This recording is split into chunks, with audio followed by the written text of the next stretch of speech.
Welcome and good morning. Welcome to this first Sunday in July. My name is Megan Lancaster and I will be your service coordinator today. Today's reflection, GA-ther, will be shared with you by our minister, Reverend Dr. Leon Dunkley. I welcome all of you today, and we, the congregation, welcome particularly those of you who may be visiting. If you are new to North Chapel, consider signing the guest book in the back.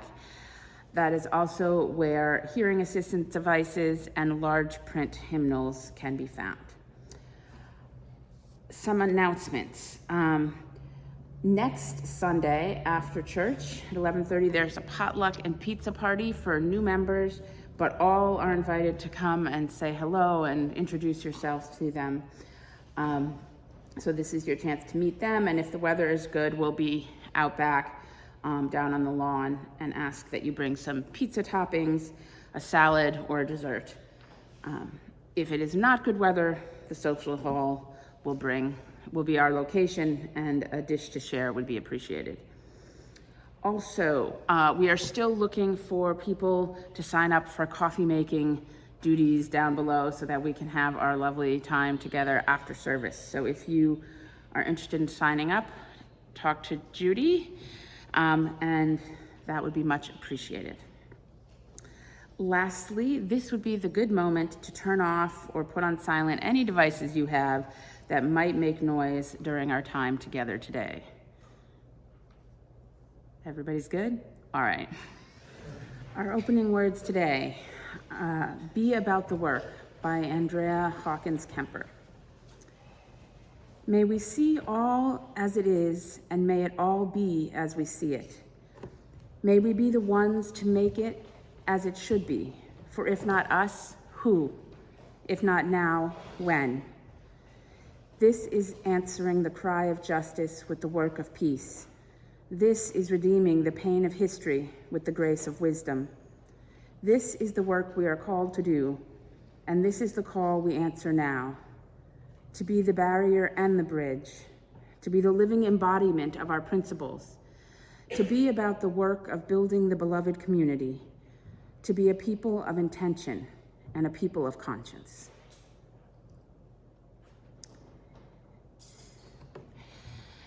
As we move into our meditation time today, consider planting your feet flat on the floor as you are able. Shoulders back, hands open, palms up. Consider breathing in through your nose and out through your mouth. Breathing thoughtfully. Remembering it is not we who breathe, but the Spirit of life that breathes through us.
It's so lovely this morning to have John Atwood with us playing the organ. It's a Thayer organ, which I have to admit I don't know that much about. I don't know the history of it. I'm sure that I could learn. I'm sure that John could teach me. But I can't tell you the number of times that I've come in to do some work using the back door and come up the stairs and heard John playing in the sanctuary. And each time it reminds me of college, actually, of going to the music department and there's somebody in like all these different rooms, and there's, you know, Bach coming out of one room, and there's Mozart coming out of another room, and there's someone getting yelled at for playing ZZ Top in another room, and it's really nice to have such a rich culture thriving here in North Chapel. What a grace!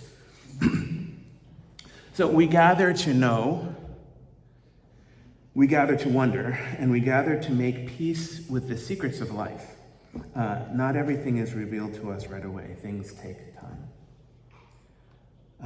What do you think about secrets? Can you keep them? Can you keep some of them? I can keep some, but I can't keep others. I can't keep secrets when there's someone at risk. I'm bad at that. You should know that about me. So it's a mixed bag with me. How is it with you? Before you answer, let's just refine the search. Let's define what we mean by secret. This can mean different things. It can mean some sensitive or embarrassing thing that someone shares with us in confidence. These things sound like, oh my God, I didn't pass the bar exam this year. Or they can sound like, help me, I think I'm falling in love with someone. These are personal secrets. These are not the kinds of secrets that I mean. I mean the sacred kinds of secrets, the ones about the mystery of love and life. In the book of Psalms, we find the verse that reads, "The secret of the Lord is for those who fear God, and God will make them known through God's covenant." In the Gospel of Matthew, we find a passage that reads, "For nothing is hidden that will not become evident, or anything secret that will not be known and come to light." And in Proverbs, we discover the teaching that states, better is open rebuke than love that is concealed. These secrets of life and of love, according to the theologians, according to the artists, it's very much the same. For the artist named James Taylor, the secret of life is enjoying the passage of time. It was simple for him, it was easy. Any fool could do it. For him, the secret of love was in opening up the heart. It's okay to feel afraid, but don't let that stand in your way. Because anyone knows that love is the only road. So, how is it with you? Can you keep the secrets of love and life? For these secrets help us to feel brand new. Good morning and good Sunday. I hope that this new day, this new humid day, finds you well. This feels like New Jersey, by the way.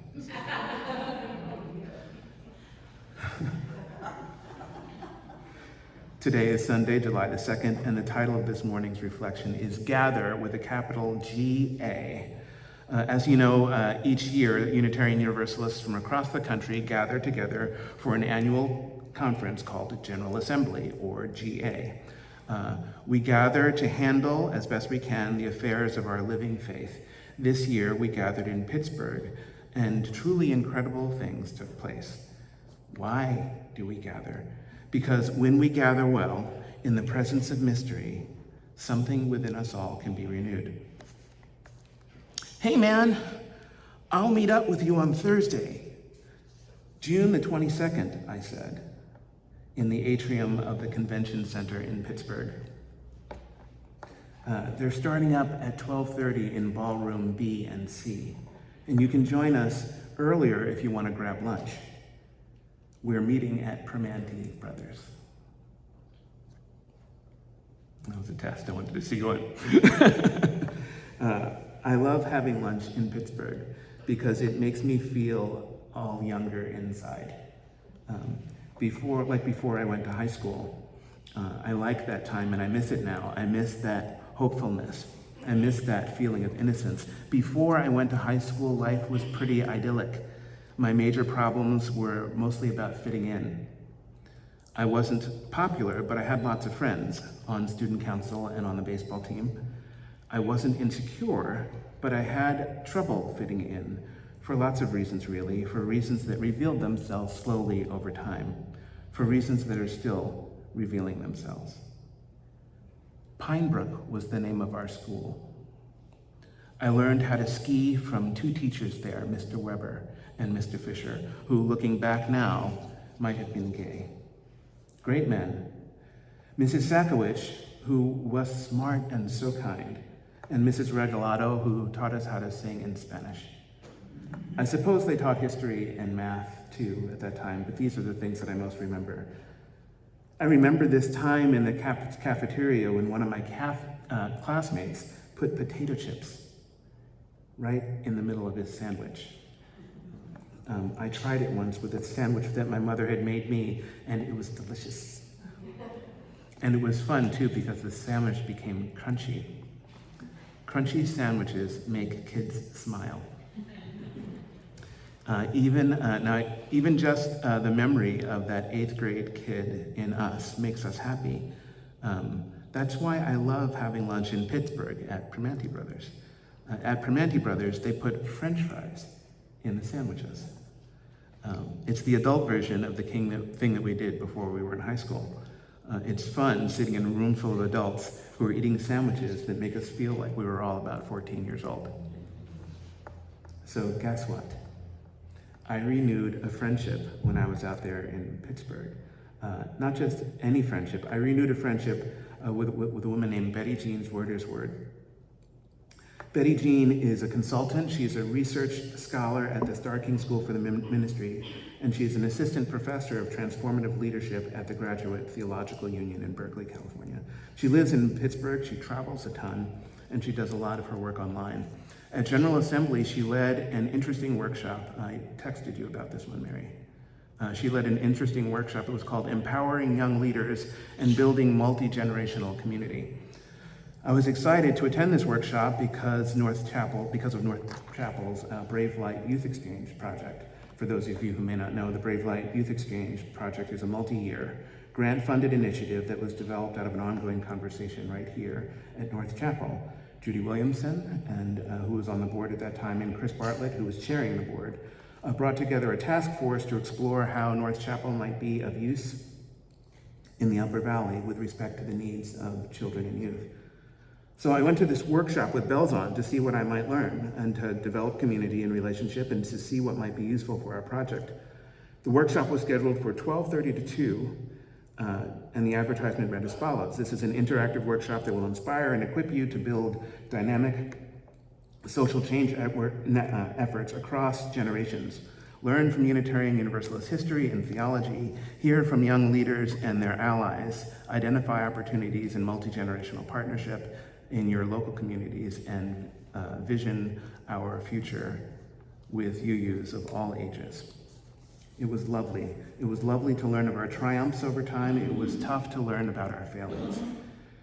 It was hard to know what to do. We listened to the formal presentation before breaking into smaller groups and having our own conversations. Accompanying Betty Jean were 3 other presenters. The eldest among them was about 30 or 35 years old. The average age in the room was about 60. Reverend Dr. Gregory Carroll Boyd and Krishma Gottfried from the Union Theological School in New York, and Lindley Cadel LaPont.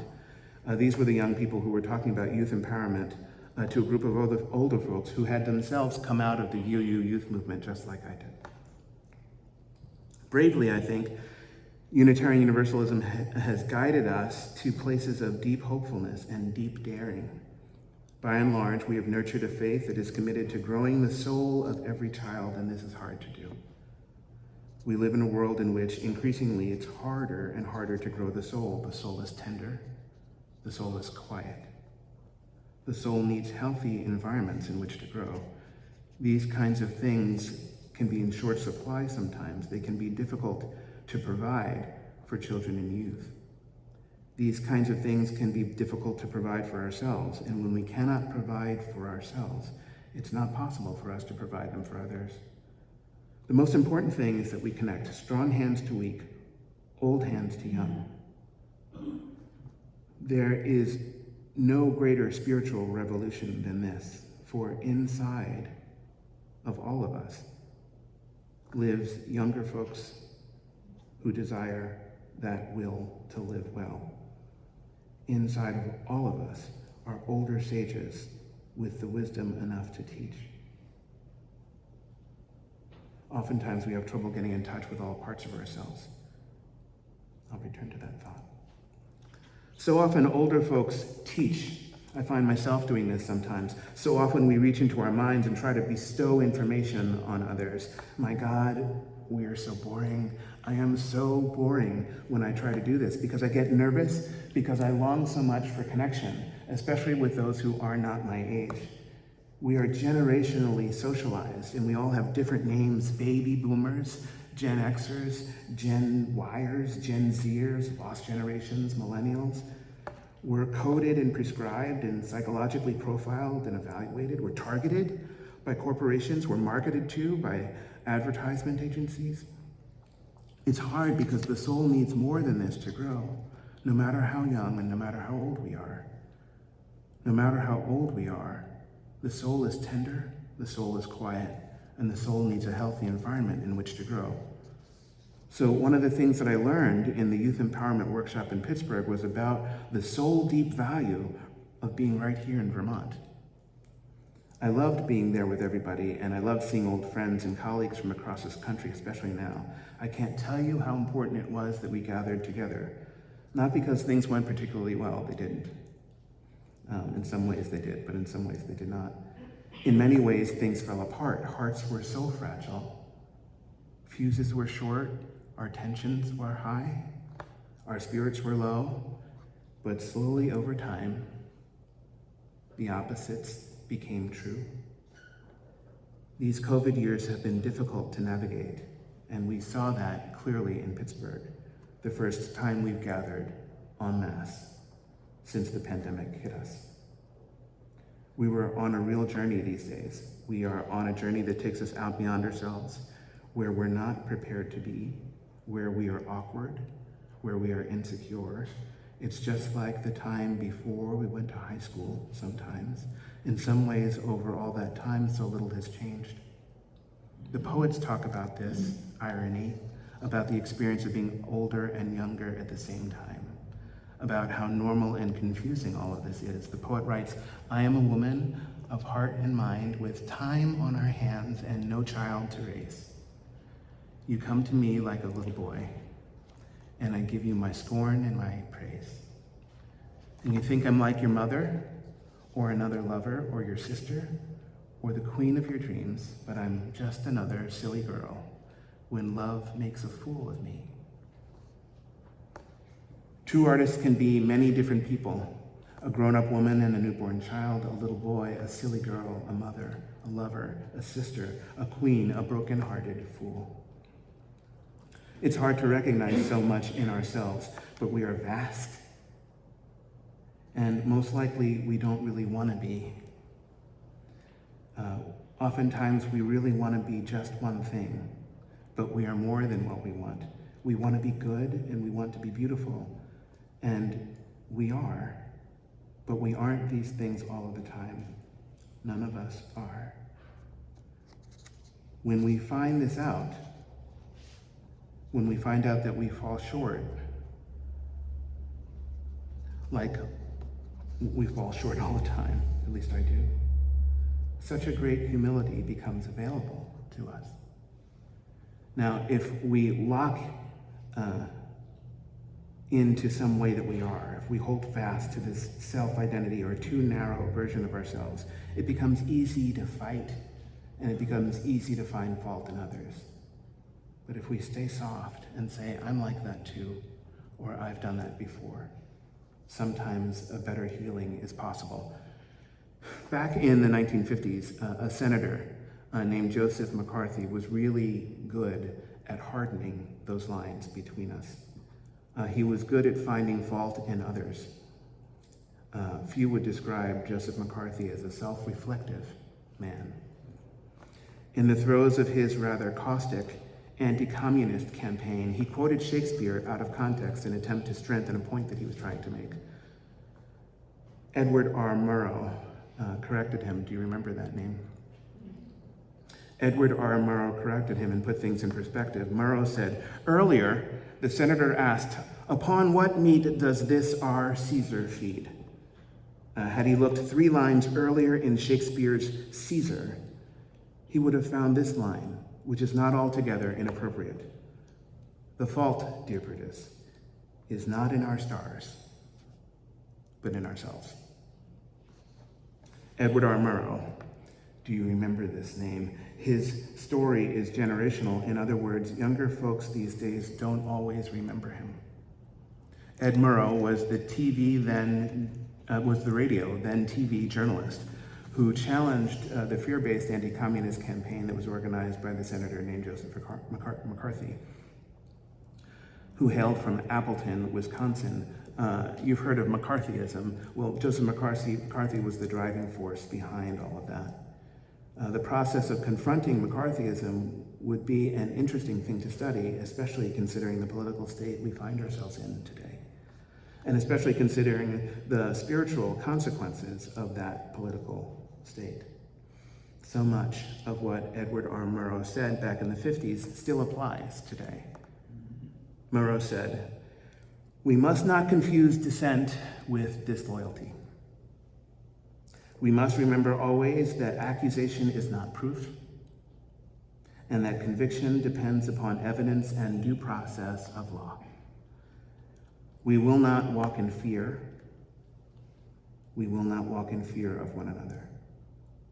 We will not be driven by fear into an age of unreason. If we dig deep in our history and doctrine and remember that we are not descended from fearful men, not from men who feared to write, to associate, to speak, and to defend the causes that were for the moment unpopular." Murrow told us that Joseph McCarthy caused a great deal of pain. He asked, whose fault is that? Not his, really. Joseph McCarthy did not create the situation of fear.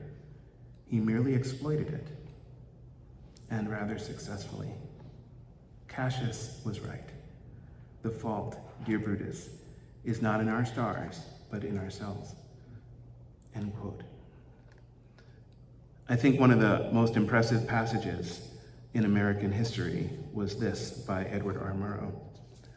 For most of my life, it was lost on me. I'm generationally removed from Murrow. I feel removed from the passions that he fought for. I feel removed from the courage that he possessed. But I don't feel this way when I'm with people who know this history. And I want to learn this history from those who knew them. I don't feel removed when I feel invited to remember a past that we share by the people who were there when things went down. I don't want to be taught a history lesson. I can find the history out on my own. I want to know how you felt. I want to know if you were frightened back then. I want to know how you were moved. Now, my colleague Betty Jean Reuters-Ward, the one who led the youth empowerment workshop in Pittsburgh, she calls me the old man, and I hate it. She and I have an interesting history. Both of us are graduates from the Starr King School of the Ministry. We were housemates, actually. 6 of us lived together in a single house over the course of my 3 years there, some of us coming and some of us going. Betty Jean moved into the house in my 2nd year in 2006. Once a week, we all ate dinner together. The food was hit and miss, but the company was always fantastic. It was always good to share the time. In a dinner conversation, I casually mentioned that I had studied at Tufts University outside of Boston, and Betty Jean laughed and casually mentioned that she had gone to summer camp at Tufts when she was a kid. Well, guess what? Life is so crazy. I was her camp counselor when she was 5. Betty Jean couldn't believe it, so she scrambled to get pictures from that time to see if she could find me. I was absolutely sure it was true. She couldn't find any pictures, so I just asked a question that would lock it down. I said, "Did you know a little girl named Mo?" Okay, that's not Mo like M-O-E. It's capital M and capital O, Mo. There was an unforgettable red-headed girl at camp named Missoura. Just like the state, just as the state abbreviates itself as M.O., we called her Mo, that was her nickname. I figured if she and I both knew Mo, then that would lock things up. I said, "Did you know a little red-headed girl named Mo?" And I thought that she was gonna well up with tears. We laughed. All of us at the dinner table did. It was a really fun dinner that night. So Betty Jean calls me the old man because of that story. She said, "I'm 40 now." I said, "I know." And that old man joke is getting less and less funny. I started seminary in 2005 and I left in 2008. Last week was the first time in 15 years I got the better of her in a conversation. Believe me, it was satisfying. It was very much worth the wait. The point is this: it's important that we gather. There is no more beautiful way to grow. In good times and in tempest, in conflict and in consensus, we are held whole and honored by a love that knows no bounds. We need one another so dearly. We need one another desperately. Strong need the weak, the old need the young, and time and with grace, it's the other way around. The weak need the strong, and the young need the old. That's just the way it really is. This is so between us, and it is also so within us. We can rejoice with every living part of ourselves, strong and weak, and old and young. We are so rich and so complex. We are all so many different things at the same time. The true art of living, the true art of being, the true art of growing into community has roots with being in touch and being aligned with the many parts of ourselves, with the aging parent, with the newborn child, with the silly boy, with the little girl within us all. Betty Jean still calls me the old man. And maybe somehow she's onto something. Maybe she was onto something in 2006, more onto something in 2006 than she can be in 2023. Because the irony is fading, because the joke is less funny, because both she and I suffered the same illusion about time. We both believe that each day we are slowly becoming distant from the little child that lives within us. And I wonder now if we're wrong about that. I wonder if we're not deep enough in the practice that James Taylor describes in The Secret of Life. I wonder if we're misunderstanding the meaning of time. He writes, "The thing about time is that time isn't really real. It's just your point of view. How does it feel for you?" Einstein said that he could never understand it all. Planets spinning through space. A smile upon your face. Well, welcome to the human race. Isn't it a lovely ride? Now, that's a secret that I don't want to keep. It's also one that I'll never tell. Not with words anyway. Not because such a thing is forbidden or something like that, but because words aren't beautiful enough to convey what I feel inside. Not beautiful enough to describe the tempest. Not beautiful enough to tell the story of a sunrise. Not beautiful enough to share the secrets of the lilies of the field. We can share such secrets wordlessly every time we gather in good faith. Every time we remember that we are both old and young. They put French fries on sandwiches at Primanti Brothers in Pittsburgh. I want to believe that they do this to remind us of who we are, to remind us that it's fun to laugh and that it's okay to cry, to remind us of the old ones and the young ones that live inside of us, and to remind us that across the sands of time, we need each other. Maybe so. Blessed be, and amen. Written in the soul's deep pages, shines today, forever new. Gather we, Spirit in us, to bring our best forward, and when that best is not possible, Let's reach for it in one another. May we ask for it from one another. May we receive it in good grace. And if it is lacking, may we turn within ourselves to find something new. May it be so. Blessed be, and amen.